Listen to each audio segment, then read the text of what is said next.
രണ്ടാമത്തെ കാര്യം നിങ്ങൾ ഈ സ്വർണ്ണമാല ഈ പത്രാതിന് വെച്ച് നടക്കും.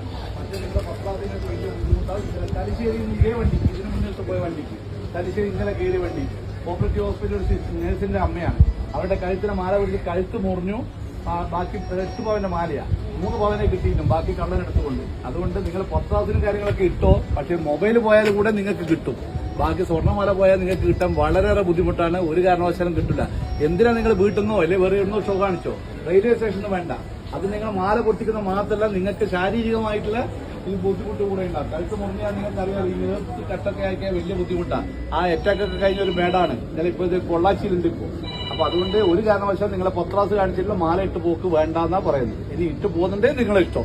വന്ന് പരാതി കൊടുത്തേ നമുക്കൊന്നും ആക്ഷൻ എടുക്കാൻ പറ്റില്ല. ഈ നിങ്ങൾക്ക് യാത്രയിൽ ഉപകരിക്കേണ്ട പല കാര്യങ്ങളും റെയിൽവേ ചെയ്തിട്ടുണ്ട്. നിങ്ങൾക്ക് എന്തെങ്കിലും ഒരു ആവശ്യം ഉണ്ടെങ്കിൽ തന്നെ ഇമ്മീഡിയറ്റ് 139 എന്ന് പറഞ്ഞ ടോൾ ഫ്രീ നമ്പർ ഉണ്ട്. കേൾക്കുന്നുണ്ട് ലേഡീസ്? ഇപ്പൊ സ്ത്രീകൾക്കെതിരെയുള്ള പരാതികളൊക്കെ കുറെ കൂടിക്കൂടി വരികയാണ്. നഗ്നത പ്രദർശിപ്പിക്കല്, ഫോട്ടോ എടുക്കല്. കഴിഞ്ഞ ആഴ്ച മലബാർ എക്സ്പ്രസിൽ 70 വയസ്സുള്ള ഒരു അമ്മമ്മേനാണ് ഒരു സ്കൂൾ മാഷ് പീഡിപ്പിച്ചത്. ഇവിടെ വെച്ച് തലശ്ശേരി കണ്ടുവന്ന ഒരു ലേഡി പുറത്തെടുത്തിട്ട് അതിനെ അടിക്കുമ്പോഴാണ് നമ്മൾ പിടിച്ചിരിക്കുന്നത്. അപ്പോ അതുകൊണ്ട് പ്രത്യേകം പറയുന്നത്, ഇങ്ങനെ എന്തെങ്കിലും ഒരു സംഭവം ഉണ്ടെങ്കിൽ നിങ്ങൾ വിളിക്കേണ്ട നമ്പറാണ്. ലേഡീസ് പ്രത്യേകം ശ്രദ്ധിക്കുക. ആർക്കെങ്കിലും ഈ കൂടിയിരുന്നോട്ടർക്ക് അറിയാം നമ്പർ അറിയാവാ? ടോൾ ഫ്രീ നമ്പർ ആർക്കെങ്കിലും അറിയാവാ?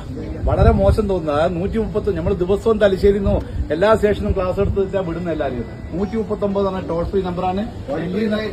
ഡൽഹി 139. ഡൽഹിയിലായാലും രാജസ്ഥാനിലും UP-യിലായാലും ചെന്നൈയിലായാലും തലശ്ശേരിയായാലും മംഗലാപുരത്തായാലും ബാംഗ്ലൂരായാലും എവിടുന്നും ഫ്രീ നമ്പറാണ്. നിങ്ങൾക്ക് ഫ്രീ ആയിട്ട് വിളിക്കുക. എമർജൻസി ആയിട്ട് നമ്മൾ അടുത്ത സ്റ്റേഷനിലേക്ക് എത്തും. പക്ഷേ എങ്കിൽ അനാവശ്യമായിട്ട് എന്റെ ഷൂ പോയി, എന്റെ പഴയ ഡ്രസ്സ് പോയി എന്നിട്ട് ഒരു കാരണവശാലും വിളിക്കാൻ പാടില്ല. പല കുടുംബരും ഇപ്പൊ അങ്ങനെയാണ് പ്രവണതയുള്ളത്. അങ്ങനെ വിളിക്കുന്നുണ്ട്. അങ്ങനെ വിളിച്ചു കഴിഞ്ഞാൽ എന്താ പ്രശ്നം ചോദിച്ചാൽ നിങ്ങൾക്ക് 3ാമത്തെ പ്രാവശ്യം നമ്പർ ബ്ലോക്കായി പോകും. പിന്നെ 4ാമത്തെ പ്രാവശ്യം നിങ്ങൾ ഉച്ചവരെ ഉടവരെ പോകുമ്പോൾ നിങ്ങൾക്ക് നെഞ്ചുവേദനയോ ഏതെങ്കിലും അത്യാവശ്യ കാര്യങ്ങൾ എന്തെങ്കിലും അനുഭവപ്പെട്ടാൽ നിങ്ങൾക്ക് വിളിച്ചാൽ കിട്ടില്ല. അങ്ങനെയുള്ള അനുഭവങ്ങൾ യാത്രക്കാർക്കുണ്ട്.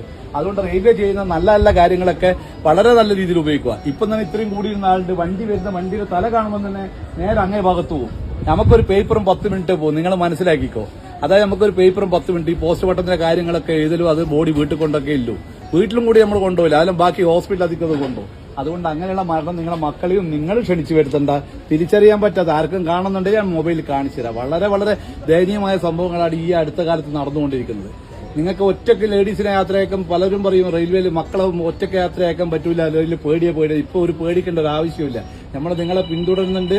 പിന്നെ നമ്മുടെ ഉദാഹരണത്തിൽ ഇപ്പൊ മംഗലാപുരം എന്ന് പറഞ്ഞാൽ തിരുവനന്തപുരം വരെ വരുന്ന ഒരു യാത്രക്കാരി ഒരാളാണെങ്കിൽ, സിംഗിൾ ലേഡി ആണെങ്കിൽ RPF-ന്റെ വനിതാ കോൺസ്റ്റബിൾ എല്ലാ സ്റ്റേഷനിലും പോയിട്ട് മേരി സഹേലി എന്ന് പറഞ്ഞ ഒരു പരിപാടിയുണ്ട്.